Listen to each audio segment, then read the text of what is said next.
Assalamualaikum warahmatullahi wabarakatuh. Nama saya Hariston Nandita dari Universitas Gunadarma, kelas 1 KA 25. Dan di sini saya akan mempresentasikan tentang dunia pekerjaan dengan virtual reality. Yang pertama, pengenalan VR. Apa itu VR? Virtual reality merupakan sebuah penggunaan teknologi yang membuat pengguna atau user dapat berinteraksi dengan lingkungan yang ada dalam dunia maya yang disimulasikan oleh komputer, sehingga pengguna merasa berada di dalam lingkungan tersebut. Di dalam bahasa Indonesia, virtual reality dikenal dengan istilah realitas maya. Setelah dikembangkan dari tahun ke tahun, kini VR bisa dinikmati secara luas dengan harga yang ekonomis dan menggunakan peralatan berkualitas tinggi yang mudah diakses. Virtual reality bekerja dengan memanipulasi otak manusia sehingga seolah-olah merasa berbagai hal yang virtual seperti hal yang nyata. Bisa dibilang virtual reality merupakan proses penghapusan dunia nyata di sekeliling manusia, kemudian membuat si pengguna merasa tergiring masuk ke dalam dunia virtual yang sama sekali tidak bersentuhan dengan dunia nyata. Dan di sini ada perangkat virtual reality yang bernama itu ada glove, perangkat masukan yang dapat menangkap gerakan tangan dan mengirim informasi ke sistem. Kedua ada headset, perangkat yang berfungsi untuk memonitor gerakan kepala, dan ada walker, perangkat yang digunakan untuk memantau gerakan kaki. Yang kedua ada target sasaran masyarakat. Sasaran target masyarakat saya yaitu para pekerja dalam bidang industri yang sangat membantu apabila menggunakan teknologi VR. Beberapa contoh pekerjaan yaitu 1. Pemadam kebakaran. Bergelut dengan api bukanlah hal yang menyenangkan bagi pemadam kebakaran. Meski api tersebut masih skala kecil, pasalnya benda-benda yang terbakar bisa mengeluarkan zat-zat berbahaya bagi tubuh. Risiko kesehatan seperti penyakit pernapasan dan paru-paru. Belum lagi potensi mengalami kulit terbakar. Mereka juga berpotensi tertimpa reruntuhan bangunan atau material lainnya. Yang kedua, tim SAR. Mereka memiliki tugas yang cukup berat, menyelamatkan orang-orang yang hilang. Mereka dituntut bekerja maksimal dan mencari korban hilang di dalam reruntuhan bangunan atau lokasi bencana yang mengerikan. Karena itu, proses pencarian terkadang turut mengancam nyawa mereka sendiri.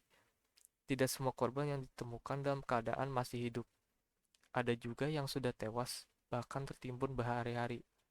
Kondisi ini tentu bikin tim SAR sangat berpotensi untuk terkontaminasi dengan penyakit atau infeksi dari mayat. Yang ketiga, pekerja di lab nuklir. Ahli di bidang nuklir jelas sangat berbahaya bagi kesehatan. Mereka memiliki tugas mengontrol, melepaskan, hingga memanfaatkan energi nuklir yang membuat mereka mudah terpapar radiasi. Bekerjanya seharian di dalam laboratorium nuklir dinilai paling berbahaya bagi kesehatan. Bahkan ketika kalian baru pertama kali memasukinya, kalau tidak dilengkapi dengan pemakaian pengamanan, mungkin berbagai radiasi sudah masuk ke dalam tubuh. Dikutip dari website Greenpeace, tenaga nuklir paling sangat tidak ramah terhadap lingkungan dan kesehatan manusia. Dampak radiasi mengakibatkan penyakit berbahaya seperti mutasi gen, kelainan reproduksi, imunitas, kanker, leukemia, hingga kardiovaskuler. Yang keempat, pilot. Di atas pekerjaan nuklir, ternyata pilot masih berbahaya. Indikator berbahayanya dilihat dari waktu mereka yang lebih banyak dihabiskan hanya berduduk di kokpit. Seharian duduk jelas mengganggu kesehatan mereka dan dapat mengganggu kesehatan otak, leher, bahu, dan punggung.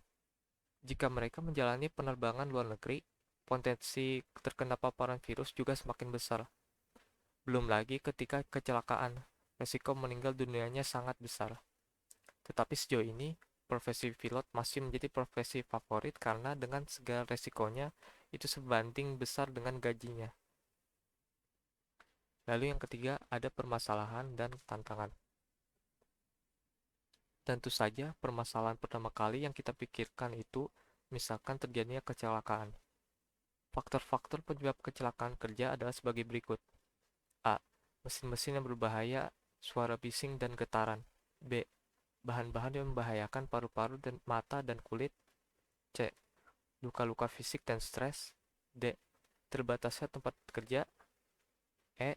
Terpleset, tersandung, jatuh, dan tertimpa barang. Dan F. Luka-luka disebabkan oleh kendaraan. Peristiwa kecelakaan akan selalu disertai dengan merugikan materi ataupun penderitaan terhadap karyawan dan keluarganya. Penyebab kecelakaan kerja secara umum dapat dibagi: A. Penyebab langsung. Yang pertama, perbuatan yang tidak aman atau unsafe acts. Didefinisikan sebagai segala tindakan manusia yang dapat memungkinkan terjadinya kecelakaan pada diri sendiri maupun orang lain. Contoh perbuatan yang tidak aman: metode kerja yang salah, tidak menggunakan alat yang sudah disediakan, menggunakan alat yang sudah rusak, dan tidak mengikuti prosedur keselamatan kerja. Yang kedua, kondisi yang tidak aman atau unsafe condition. Didefinisikan sebagai salah satu kondisi lingkungan kerja yang dapat memungkinkan terjadi kecelakaan. Contoh kondisi yang tidak aman yaitu kondisi fisik, mekanik, peralatan, kondisi permukaan tempat berjalan dan bekerja, kondisi penerangan, ventilasi, suara dan getaran, kondisi penataan lokasi yang salah. Dan B. Penyebab tidak langsung. Ada fungsi manajemen dan kondisi pekerjaan. Dari hasil analisa kebanyakan, kecelakaan biasanya terjadi karena lalai ataupun kondisi kerja yang kurang aman. Keselamatan dapat dilaksanakan sedemikian mungkin, tetapi untuk tingkat efektivitas maksimum, pekerja harus dilatih menggunakan peralatan keselamatan. Bagian keempat, metode penyelesaian. Metode penyelesaian dalam menghindari kecelakaan atau memudahkan pekerjaan dalam lingkungan berbahaya yaitu dengan menerapkan teknologi virtual reality. Ini adalah contoh penerapan VR dalam berbagai bidang. Yang pertama, bidang media. Penerapan virtual reality di bidang media dan hiburan terbilang mudah ditemukan, seperti pada game. Penggunaan perangkat VR memberi sensasi kepada pengguna, sehingga mereka benar-benar berada di area permainannya. Selain itu, VR juga membantu sebagai media untuk mengenalkan potensi wisata tanah air, seperti melihat keindahan laut Indonesia. Tak perlu turun ke laut, pengunjung bisa menikmati keindahan dengan bantuan teknologi kamera 360 yang mampu mengambil gambar dari sudut manapun. Penerapan lain yang terlihat dengan jelas yaitu hasil tangkapan konser. Kamu yang tak punya kesempatan untuk melihat konser dapat menyaksikan lewat streaming. Kini cara tersebut sudah didukung dengan kamera 360 sehingga menciptakan sensasi seperti di lokasi. Yang kedua ada bidang medis dan kedokteran. VR sangat bermanfaat pada bidang medis dan kedokteran. Adanya perangkat VR, dokter mampu mendeskripsikan bagian anatomi tubuh sehingga organ mampu terlihat lebih nyata. Mereka juga memutuskan keputusan untuk membedah atau tidak. Pemakaian aplikasi dengan VR juga bisa menjadi memudahkan dokter dalam melihat perkembangan penyakit, mendiagnosa penyakit, serta teknik perawatan terhadap pasien dengan tepat. Nomor 3 ada bidang militer.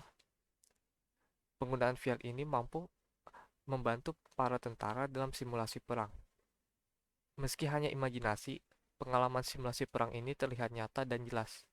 Cara ini juga terbilang menghemat biaya dan lebih efisien dibandingkan latihan perang sebenarnya.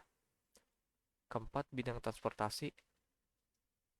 Contoh penerapan di bidang transportasi menggunakan virtual reality yaitu latihan penerbangan pesawat. Hal tersebut juga membuat biaya yang dikeluarkan lebih sedikit, karena tidak perlu menyewa unit kendaraan ataupun membeli bahan bakar. Tak perlu khawatir pengalaman latihan ini nyaris mendekati kenyataan dan pasti terhindari dari hal mengkhawatirkan lainnya. Yang kelima, bidang teknik dan otomotif. Penerapan VR ini dapat kamu lihat di perusahaan Ford. Teknologi headset jenis Oculus Rift di perusahaan ini digunakan dalam pengembangan mobil untuk mengevaluasi bagian luar dan dalam mobil. Fungsinya untuk memperhatikan setiap detail dari mobil. Tahun 2018 lalu, Honda juga mengadakan kompetisi bertema Indonesia Future Technology untuk mendesain motor menggunakan VR. Bagian kelima, solusi. Jadi, untuk memecahkan masalah-masalah tersebut, digunakan teknologi virtual reality.